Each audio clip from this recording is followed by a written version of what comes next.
This is the homework for 547, 548, and 549A.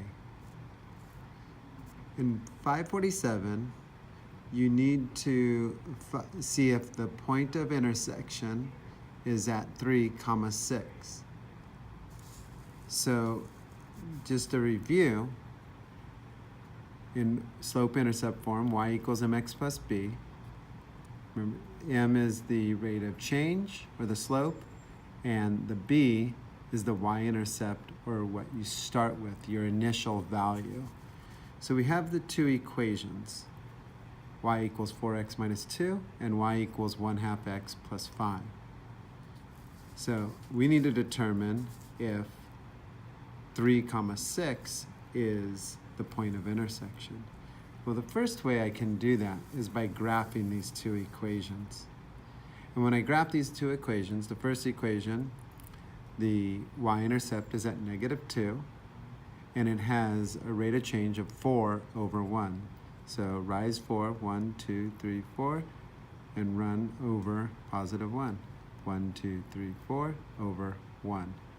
The second equation is nice because it's already written as a fraction, so I don't have to put it over 1.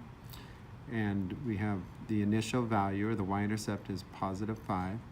So +5, and we're going to go rise 1, run 2.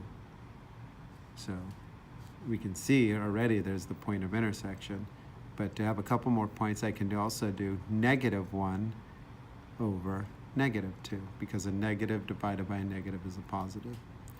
-1 over -2.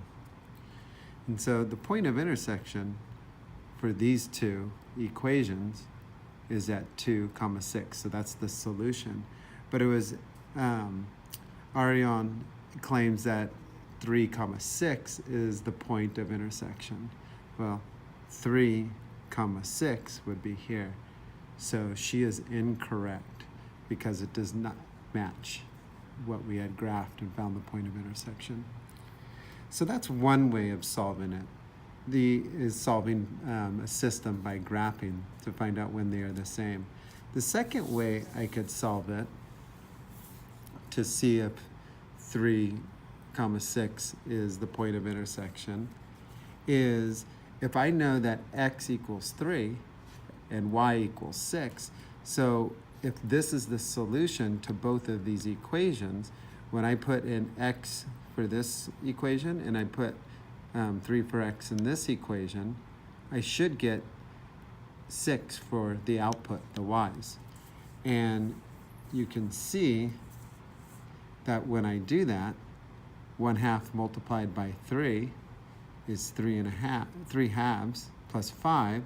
I converted this improper fraction to a mixed number, so 1.5 plus 5 is 6.5. So when I have the input of 3 for x, the output was 6.5. But when I do that for this equation, when x is 3, 4 multiplied by 3 is 12, minus 2 is 10, so y equals 10. Well, if this was true, this was a solution to both of these equations, the y's would have the same value, and they don't. So it's not, this is not a solution to this system. For problem 548, we needed to graph these two lines, y equals 2x minus 3 and y equals -x plus 3. And we needed to find where they intersect. Well, to graph this, remember this is the initial value, the y-intercept. So y equals 2x minus 3, the -3. Here's the y-intercept. And it has a slope of +2, 1, 2, over 1. +2 over 1.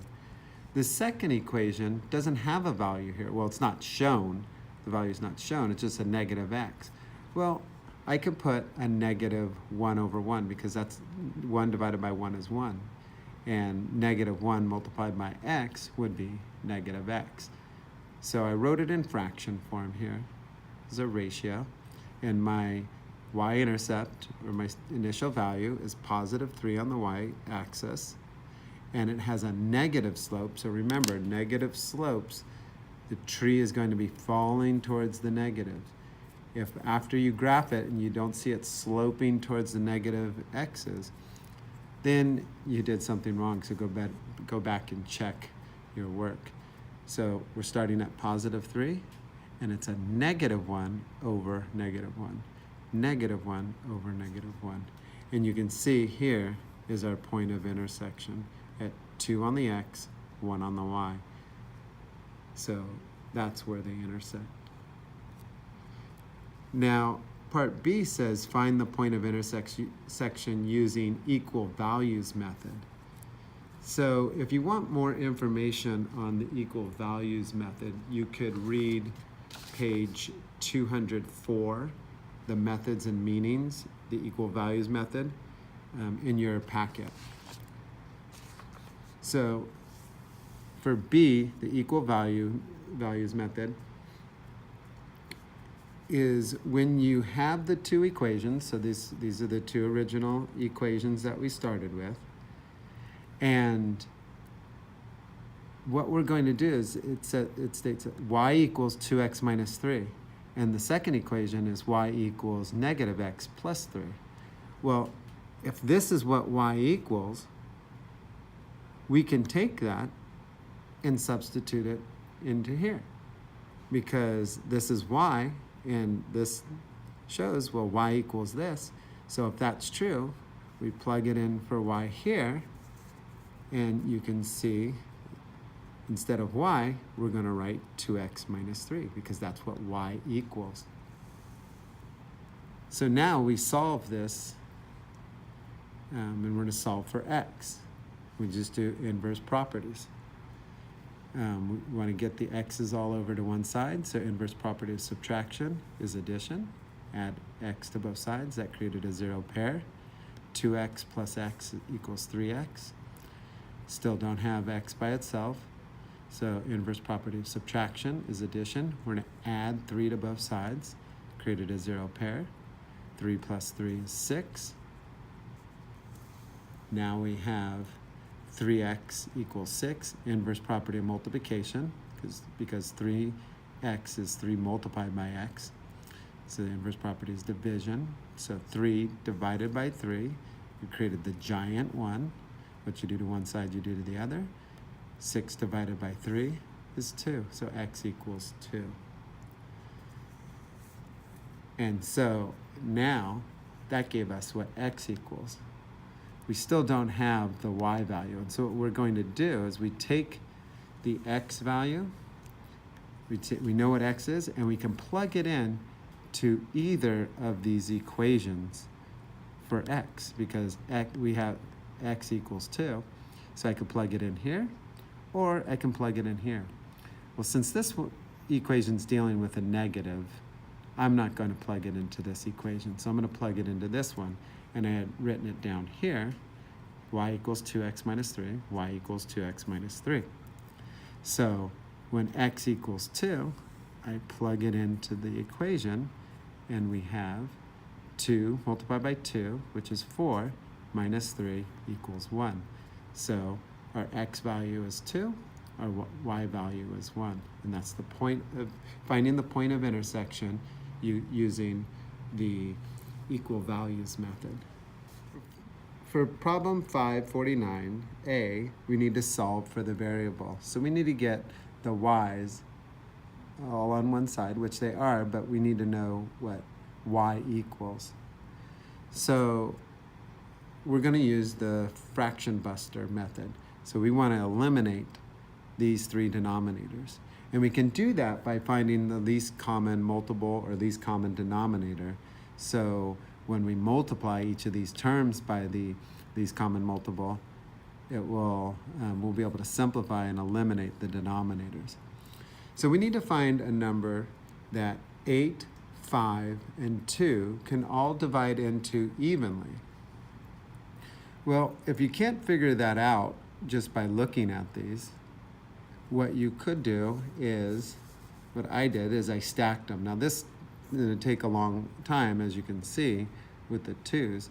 I'm doing the multiples. The multiples of 8 are 8, 16, 24, and so forth, and 5s, 5, 10, 15, 20, and 2s, 2, 4, 6, 8. And you keep going until you find the first number that they all have in common. It's the least common multiple, and that is 40.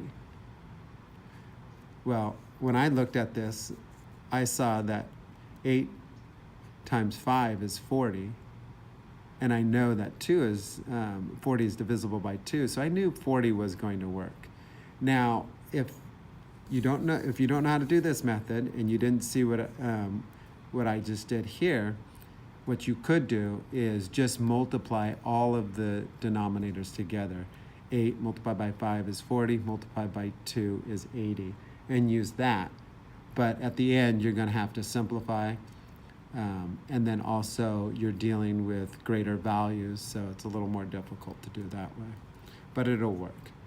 So now that I found the least common multiple, which is 40, I'm going to go ahead and multiply each term by 40. Multiply the first term, the second term, and the third term over here on the right side. And so, again, I'm going to write it in fraction form. And I wrote all of them as a fraction, 40 over 1. And I can cross simplify. 40 divided by 8 is 5. 8 divided by 8 is 1. 40 divided by 5 is 8. And 5 divided by 5 is 1. And here, 40 divided by 2 is 20. 2 divided by 2 is 1. And you can see now that each denominator is 1. And any number divided by 1 is itself. So that eliminates the denominators. Now I have to distribute this still. 5 multiplied by 7y, negative 8 multiplied by 3y, and 11 multiplied by 20. And so now that I did that, I have 35y minus 24y equals 240.